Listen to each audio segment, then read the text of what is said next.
If you see here, this is the Namukar Mantra. So Namukar Mantra is the greatest mantra for Jains, starting from the Arihant, Siddha, Acharya, Upadhyay and Sadhu. Like this mantra is like so pure. These last two lines are emphasizing the purity and the strength of this mantra, that whosoever recite this mantra with full faith, all his karmas are shed and he attains liberation. All Jains believe in this mantra. So if you don't have time to do anything much on that day, this is the least that we do. We speak Namukar Mantra, whether one time, sometime it's 108 times, 27 times, we do with full faith in this.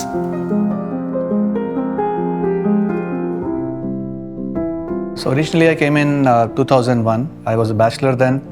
So I came actually here for my job. My ticket was from India to Singapore and Singapore to US. But while I was here for that time, my project in US got postponed. Initially by a couple of weeks and then by a month, and then eventually I think it got scrapped. So the company offered me if I can just work here on employment pass, and I said okay, yeah, why not? And that's how I started working in Singapore, and now it's been 24 years. So as a welcome, my office colleagues took the 2 or 3 of us who came from India on that day. We joined in Singapore here. They kind of took us to a fine dining restaurant here. It was providing both veg and non-veg food being served on the table. Coming from the background that I was, I could only consume the fruit juice that day. I could not take anything to eat because I was not ready to eat where I could see on the same table both the food being kept and maybe I don't know inside how they are cooking, the kitchens and all. With the best of intent, what my colleagues and friends had to take me, but I could not had any food on that day. Yeah.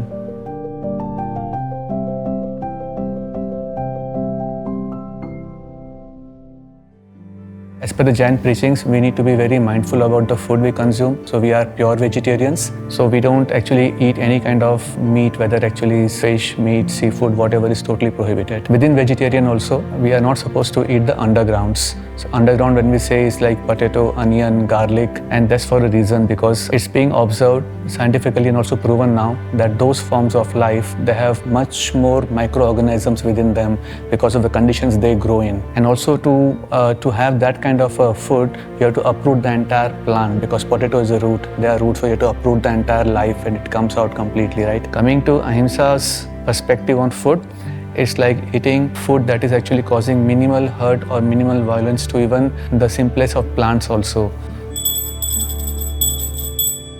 So what we do as a symbol, we have, this is called dhoop. We lit the dhoop with a fire, and then what we do is that we pray to God with this, and the idea is that we want all our karmas to also get burnt. All the souls, like we believe every soul, like whether it's your, mine, even the microorganism, plant or animals, they have the same soul inside. But because of the layer of karmas, we all are going through so much of pain and birth and rebirths. But once the karmas are shed and burnt, then we all attain liberation, which is like constant eternal happiness for the soul. So that's the symbol or the meaning behind this.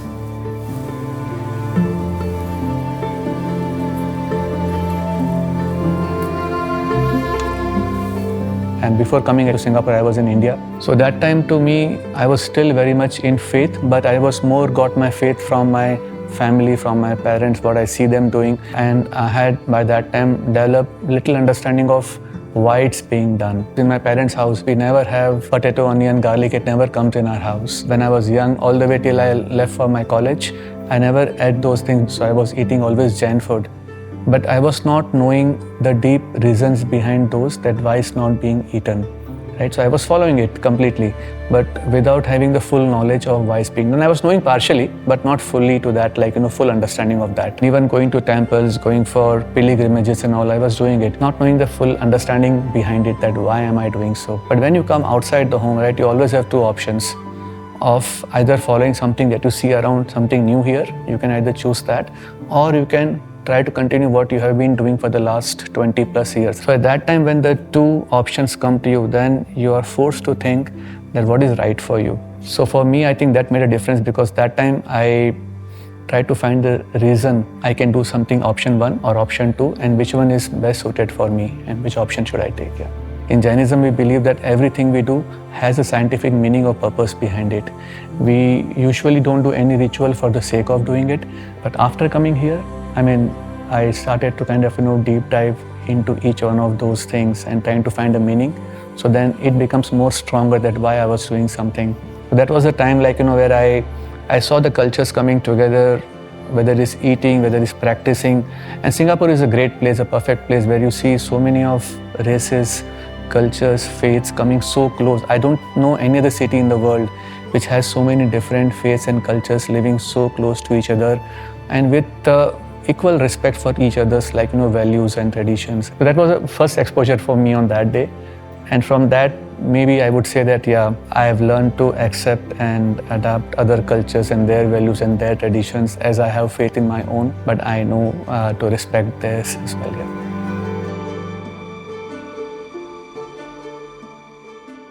So we have a small temple in our house where every morning and evening we do a small Deepak. Deepak is like a small lamp. So we lit a lamp here and then we pray to God here. We have Parashnath Bhagwan here, we have Mahavir Swami. So we have the gods here, and we have certain Jain religious book which we call Jinvani, so which being placed here. So every morning my wife she does lamp, and also in the evening. And in the evening we also do a small prayer aarti along with the kids, so that the kids also get used to the things that we do. In the old times when we used to have our house very next to temple in India and all, right, so people used to go temple every morning and also in the evening.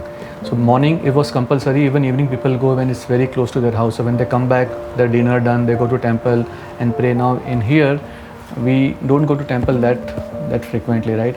So having a small temple in the house and praying twice a day, it keeps the vibration actually of the house also positive, and it's also instill positivity in us every day, because we go out in the world, we get all the different vibes and energies, so it's good to get positive energy by praying again as frequently as possible. So that's why we do it. There is a charity wing of SGRS called Commit. That actually particular wing, throughout the year, they organize various events where they try to give back to society, giving back to migrant workers, for example. So when the Deepavali time comes, what we try to do is maybe make some goodie bags for the workers, including some clothes, some sweets, and maybe some daily items for them, and then go back to where they live in Little India or somewhere and distribute ourselves to them. Second, what they did actually, and they're still doing it, go back and participate with other societies and so cook food in huge volumes and distribute them to the needy. In our place, whenever we have any event which includes food, for example, Mahavir Jayanti, so when we have those events where our entire society of Jains, we come and eat, before that we invite people from old age home. We first feed the elderly here of those old age home, and then we eat after they have eaten, and then participate in other regular charity, or whether it's blood donation drives and whatever else comes up. So we try to teach even to our kids from a very young age that whenever you go to temple, take from your own piggy bank, from your own savings, whatever little you could offer. So we make here a small donation box, and it's called Sadharan Fund. This fund could be used for any of the purposes, giving something back to either society or for the good of your own Jain or the wider society. Amount doesn't matter, but it's more of the feeling that you want to give something out of what you have.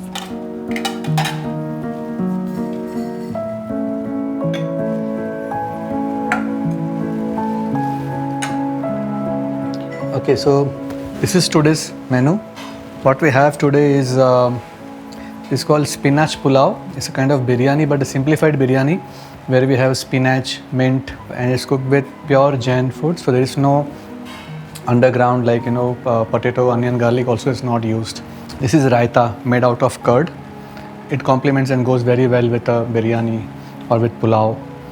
And this is the bhajia that is made from moong dal. It's moong lentils. So we soak it and we fry it. It's called bhajia, moong dal bhajia. And this is the traditional jiraman. It's a mix of lot of masalas in this. Around 10 to 15 masala goes in different proportion. It's a tradition from India that we take with our food. A bit spicy, but as I know that you all love spicy food, so you won't mind it, I hope.